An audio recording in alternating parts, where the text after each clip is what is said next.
Hi friends, कैसे हैं आप लोग। आप सभी का ऑनलाइन प्रिपरेशन विद आरती में बहुत बहुत स्वागत है। फ्रेंड्स, आज का वीडियो इम्पॉर्टेंट है क्योंकि इसमें हम बहुत सारे टॉपिक को लेने वाले हैं जो आपके नई शिक्षा नीति 2020 में लाई गई हैं। जी हाँ, आज के इस वीडियो में हम आपको बताएंगे कि जो नई शिक्षा नीति है उसमें क्या जो आगे आज चल के वैकेंसीज निकलेंगी, टीचर की भर्ती होगी, उसमें क्या डीएलएड वालों को प्राथमिकता मिलेगी, क्या वो इसके लिए एलिजिबल होंगे। और यहाँ पे एक चीज और बता दूं कि अब शिक्षक बनना जो है वो बहुत कठिन हो गया है, आसान नहीं रहा है। किस तरह से कठिन हुआ है, किस प्रोसेस से आप गुजरेंगे, किस प्रोसेस से गुजरकर आप शिक्षक बनेंगे, इस पे भी हम बात करेंगे। और जो आपका एग्जाम है वो एनटीए लेगा। जी हाँ, और जो टेट का वो जो क्वेश्चन पेपर है आएगा वो भी बिल्कुल पैटर्न बदला हुआ होगा। कहाँ से सबसे ज्यादा क्वेश्चन पूछे जाएंगे वो भी आपको हम इस वीडियो में बताएंगे, ठीक है। क्योंकि न्यू पॉलिसी एजुकेशन जो आई है आपकी वो वेरी इंपॉर्टेंट है और बीएड का जो पैटर्न है वो भी बदल चुका है। इसमें सब कुछ इस वीडियो में हम बात करेंगे, लेकिन उसके पहले क्या करना है आपको पता है। वीडियो को लाइक करना है, शेयर करना है, लाइक कर दीजिए, शेयर कर दीजिए, चैनल को सब्सक्राइब कर लीजिए, ठीक है। टेलीग्राम ग्रुप से हमारे जुड़ जाइए और लिंक उसका वीडियो के डिस्क्रिप्शन बॉक्स पे मिलेगा। चलिए स्टार्ट करते हैं। देखिए, जो नई शिक्षा नीति आई है इसमें बहुत सारे चेंजेस हुए हैं। सबसे पहला थोड़ा सा हम बात कर लेते हैं बेसिक चीज से जो आपको जानना जरूरी है कि 10+2 जो है उसको खत्म कर दिया गया है। यहाँ पे 5+3+3+4 लाया गया है। यानी कि पहले बच्चे 3 साल का जब बच्चा हो जाएगा तो वो प्री नर्सरी में जाएगा, यानी सबसे पहले बच्चा प्री नर्सरी आंगनबाड़ी में जाएगा। 3 साल तक वो वहां रहेगा। देन उसके बाद वो फर्स्ट क्लास में आएगा और उसके बाद सेकंड क्लास में आएगा। तो 3 ईयर वो किस में रहेगा, आंगनबाड़ी प्री नर्सरी में रहेगा। और इसके बाद फर्स्ट और सेकंड क्लास में आएगा तो 3 और फिर इधर फर्स्ट एंड सेकंड 2 साल, तो 3 2 5 हो गए। पहला ये कंप्लीट हो गया आपका 5+, ओके। फिर इसके बाद सेकंड क्लास के बाद वो किस में जाएगा, नेक्स्ट स्टेप में जाएगा जो आपका 5+3 है, यानी कि 3 and 4 and 5th क्लास में। 3rd class, 4th class, 5th class को एक अलग स्टेप बना दिया गया जो +5+3 नाम दिया गया, ठीक है। इसी तरह से फिर वो अगले लेवल में फॉर्मेट में जाएगा जो 6 7 8 होगा, यानी 3 यहाँ पे भी आपकी क्लासें हो रही हैं इसलिए इसको भी 3 दिया गया है, तो 5+3+3 हो गया। और फिर 8 के बाद 9th आता है तो 9 10th 11 12th यहाँ पे 4 क्लासेज हो रही हैं तो उसको +4 कर दिया गया। बहुत ही आसान है इसको समझना, ठीक है ना। यहाँ पे बहुत सारे चेंजेस और भी किए गए हैं। चेंजेस ये किए गए हैं कि जो सब्जेक्ट सिलेक्शन होगा वो बहुत इजी होगा स्टूडेंट का। अभी तक जनरली सब्जेक्ट सिलेक्शन जो होता था वो 10th के बाद होता था। 11th 12th में जो है हम लोग सब्जेक्ट को चूज करते थे, पसंद करते थे। लेकिन इस बार जो सब्जेक्ट सिलेक्शन है वो 9 से ही रख दिया गया है, 9 10th 11 12th में रख दिया गया है, ठीक है। तो बहुत सारे चेंजेस हुए हैं। और यहाँ पे यदि हम बोर्ड परीक्षा की बात करते हैं तो जनरली सुनने में ये आ रहा है कि बोर्ड परीक्षा जो है 10th हम नहीं रहेगी। ऐसा नहीं है, 10th एंड 12th दोनों ही बोर्ड रहेंगे। हाँ, यहाँ पे इनके स्वरूप को जो है बदल दिया गया है, नए फॉर्मेट के साथ में लाया गया है। फॉर्मेट ये होगा कि साल में 2 बार इनके एग्जाम्स होंगे, ठीक है ना। साल में, यानी कि अभी तक एक एग्जाम होता था बोर्ड सिर्फ मेन, लेकिन फाइनल एग्जाम्स, लेकिन अब ऐसा नहीं है। जैसे अभी हाफ ईयरली एग्जाम होते थे और उससे कुछ मार्क्स जो है ईयरली एग्जाम में जुड़ते थे। मेन फाइनल एग्जाम होता था जिसमें स्टूडेंट कहता था कि मुझे इसमें अच्छी पढ़ाई करनी है क्योंकि मेरा फाइनल एग्जाम है। तो अब ऐसा नहीं होगा। अब साल में जब 2 बार एग्जाम्स होंगे तो दोनों एग्जाम में स्टूडेंट को पास होना कंपलसरी है और दोनों में उनको तैयारी करनी पड़ेगी और दोनों एग्जाम को लेकर के थोड़ा उनको आगे बढ़ना होगा, सोचना होगा। तो यहाँ पे जो उनके एग्जाम्स हैं साल में 2 बार होंगे, बोर्ड परीक्षा होगी, ठीक है, नए स्वरूप के साथ में होंगे। फिर इसके बाद एक चेंजेस ये हुआ है रिपोर्ट कार्ड में। रिपोर्ट कार्ड में बहुत बड़ा बदलाव हुआ है। अभी तक जो फाइनल एग्जाम्स हुआ करते थे, टेस्ट वगैरह होते थे, उनका रिपोर्ट कार्ड बना के बच्चों को दे दिया जाता था। लेकिन इस बार अब ऐसा नहीं होगा। जो फॉर्मेट बनाया गया है रिपोर्ट कार्ड का वो ऐसा होगा कि 3 स्टेप में बनाया गया है। पहला स्टेप जो है वो रखा गया है कि छात्र स्वयं अपना मूल्यांकन करेंगे। फिर दूसरा स्टेप इसमें रखा गया है कि जो छात्र के साथी हैं, स्टूडेंट के जो फ्रेंड्स हैं वो उनका मूल्यांकन करेंगे, सहपाठी। और तीसरा है शिक्षक करेंगे और इस तरह से उनका जो है रिपोर्ट कार्ड बनाया जाएगा। सबसे अच्छी बात इस रिपोर्ट कार्ड में ये है कि इनका एक पोर्टफोलियो तैयार किया जाएगा जो फर्स्ट क्लास से लेकर के होगा और जब बच्चा 12th क्लास करके निकलेगा तो वो पोर्टफोलियो उसको दिया जाएगा। तो यानी आप जो फर्स्ट क्लास से पढ़ रहे हो, आप कैसे थे, आपने क्या क्या अचीवमेंट किया, क्या किया, वो पूरा आपके पोर्टफोलियो के रूप में मिलेगा आपको, ठीक है ना। तो यहाँ पे पोर्टफोलियो जो है 12th के बाद आपको मिलेगा। तो एक नई चीज है जो इसमें रखी गई है। फिर यहाँ पे अगर हम बात करते हैं मातृभाषा की, इस पे बहुत ज्यादा बहस चल रही है। तो देखिए 5वीं तक मातृभाषा में पढ़ाई होगी, कहीं कहीं पे 6वीं से 8वीं तक भी हो सकती है। मातृभाषा को लाने का एक ये रीजन है कि जनरली बच्चे जब स्कूल में जाते हैं तो वो अपनी लैंग्वेज जानते हैं जो उनके घर में बोली जाती है, यानी मातृभाषा बोली जाती है। स्कूल में आने के बाद जो खड़ी लैंग्वेज होती है उसमें थोड़ी सी प्रॉब्लम हो जाती है। तो यहाँ पे कोई किसी भी स्टेट में यदि बच्चा है तो वो अपनी मातृभाषा ही जानता है। तो यहाँ पे थोड़ा सा ये चीज रखा गया है कि जब 5वीं तक का जो बच्चा है, 5th क्लास तक का है, तो उसकी यदि एजुकेशन मातृभाषा में हो तो उस बच्चे के लिए सही होता है, उस बच्चे को सीखने और समझने के लिए सही होता है। फिर यहाँ पे एक और इसमें जो रखा गया है एक नई चीज, वो है कि कक्षा 6 से कौशल विकास सिखाया जाए, यानी कि स्किल डेवलपमेंट बच्चों का किया जाए। कुछ बच्चे जो है कुछ चीज सीखे, क्रिएटिव हों, और खास तौर पे रोजगार परक उन्मूलक जो कार्यक्रम होते हैं एम्प्लॉय के लिए, वो बच्चे यहाँ पे सीखे। तो इसको 6th क्लास से ही शुरू किया जाएगा। और साथ ही साथ में यहाँ पे संगीत कला को भी महत्व दिया जाएगा, यानी कि बच्चों को पाठ्यक्रम में संगीत, म्यूजिक और जो आर्ट है उसको भी शामिल किया जाएगा। 6, 7, 8 क्लास से शुरू कर दिया जाएगा, ठीक है।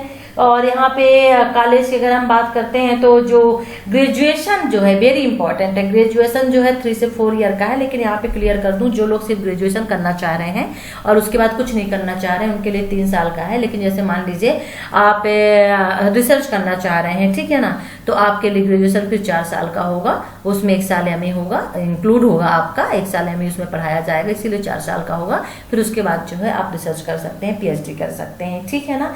तो इस तरह से बहुत सारे जो है इसमें चेंजेस इस बार किए गए हैं। नई शिक्षा नीति में, न्यू एजुकेशन पॉलिसी में MPhil को खत्म कर दिया गया है, बहुत सारी चीजें आई हैं। चलिए अब हम यहाँ पे आते हैं, इस टॉपिक को लेते हैं, अब आ जाते हैं सीधे BEd वाले मुद्दे पे आ जाते हैं कि किस तरह के एग्जाम्स होंगे, यदि टेट के एग्जाम होते हैं और शिक्षक जो है जो बनेंगे तो किस तरह का प्रोसेस होगा, क्या डीलेड वाले इसमें वैलिड होंगे कि नहीं होंगे।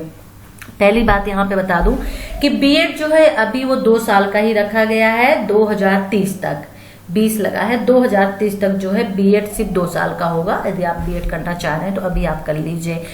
2030 के बाद जो है BEd 4 साल का हो जाएगा, यहाँ पे क्लियर है। यदि आप क्योंकि कंपलसरी कर दिया जाएगा ये, यदि आप टीचर बनना चाहते हैं तो आप पहले से ही सहमत होंगे इसमें, इसके लिए, ठीक है।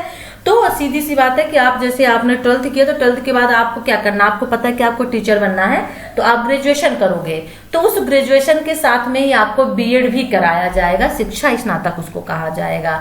तो इसीलिए यहाँ पे जो आपका ग्रेजुएशन है उसको 4 साल रखा जाएगा। तो BEd का नाम यहाँ पे दिया गया है कि BEd प्लस ग्रेजुएशन होगा, जो इंटीग्रेटेड कोर्स आजकल चलते हैं, लेकिन 2030 के बाद ये कंपलसरी कर दिया जाएगा, ठीक है ना, जिनको टीचर बनना है।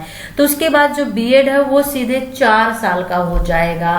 फिर यहाँ पे जब BEd 4 साल का हो जाएगा, सपोज दैट यदि आपने MA किया है तो फिर MA वालों के लिए सिर्फ 1 साल का BEd होगा। ये भी यहाँ पे क्लियर कर देती हूँ।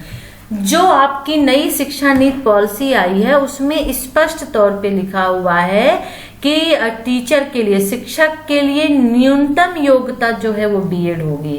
तो यहाँ पे क्वेश्चन ये उठता है कि क्या जो BTC वाले हैं, डीएलएड वाले हैं, उनका क्या होगा? क्या उसे वैलिड नहीं माना जाएगा?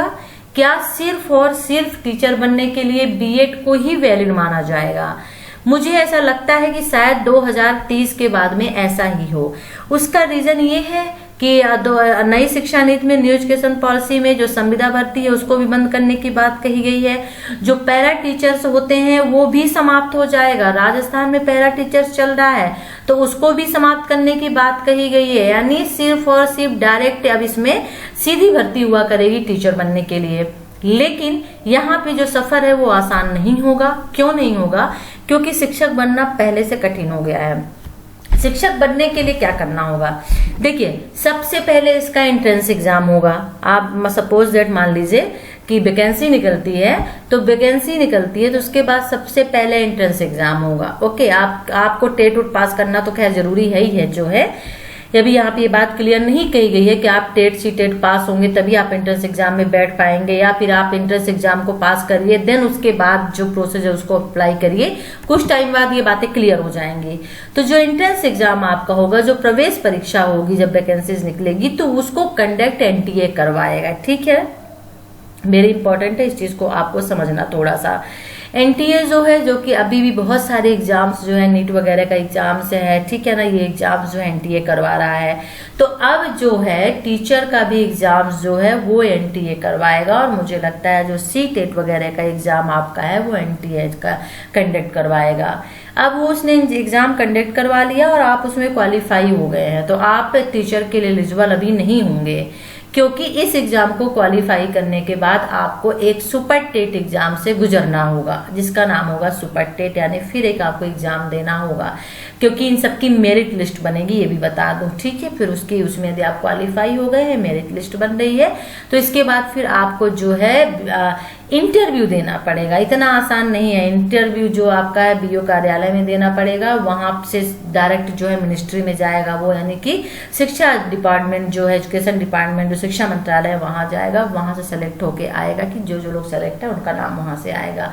तो ये पूरी प्रोसेस है टीचर बनने की। तो आज के टाइम में क्या होता था कि सीटेट या फिर अपने यूपी टेट का या फिर टेट का, हमने स्टेट का जो है टेट पास कर लिया और वैकेंसी निकल गई, फॉर्म हमने भर दिया और कहीं कहीं पे एग्जाम्स होते हैं, कहीं कहीं पे नहीं होते हैं, और उसके बाद मेरिट लिस्ट बनती है और हमें जॉब मिल जाती है। लेकिन अब ऐसा नहीं होगा, आपको एनटीए जो एग्जाम कंडक्ट करवाएगा उसे क्वालिफाई करना होगा, उसको क्वालिफाई करने के बाद आपको सुपर टेट एक और एग्जाम देना होगा, फिर उसको भी क्वालिफाई करना होगा, उसको क्वालिफाई करने के बाद आपको इंटरव्यू देना होगा। इंटरव्यू आप उसमें जो आपसे क्वेश्चन पूछे जाएंगे, क्योंकि वीडियो कार्यालय में होगा, और इसके बाद फिर जो है आप उसमें सेलेक्ट होंगे, तब जाके कहीं ये जॉब आपको मिलेगी। तो ये तो हो गई प्रोसेस आपकी टीचर बनने की किस तरह से। फिर टेट का पैटर्न कैसे बदलेगा, वेरी इंपॉर्टेंट है। इस बार के शिक्षा नीति में कह दिया गया है कि जो क्लासेज हैं, जो खासतौर पे बीएड है, और साथ में बच्चों को भी पेडागॉजी पढ़ाई जाएगी, शिक्षा शास्त्र जो है पढ़ाया जाएगा। वेरी इंपॉर्टेंट इसको माना गया है। बीएड के पैटर्न में सबसे ज्यादा जो रोल है, सबसे ज्यादा जो इम्पोर्टेंट है ध्यान दिया जाएगा वो पेडागॉजी में दिया जाएगा, शिक्षा शास्त्र में दिया जाएगा।